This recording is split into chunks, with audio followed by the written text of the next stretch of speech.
Today I'll be teaching you guys how you guys can hide your repost on TikTok. But before that, first you want to open your TikTok.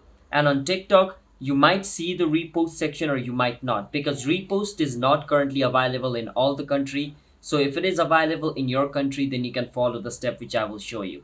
Once you open TikTok, you want to click on profile at the bottom right of your screen. Once you click on profile, you want to click on the three line at the top right. Once you do that, you want to click on settings and privacy.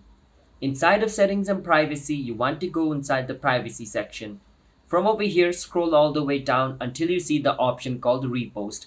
Now, since repost is not available in my country, I'm not seeing the option. But if repost is available in your country, you should see the option.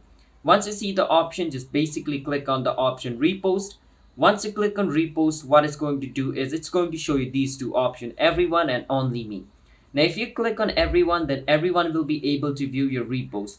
But if you choose only me, then only you will be able to view your repost, which means it's going to be hidden from every single person.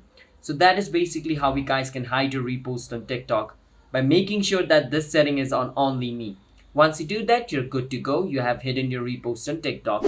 It's as simple as that. So hope you understand. Hit the subscribe to our channel, watch the step. I'll see you guys next time.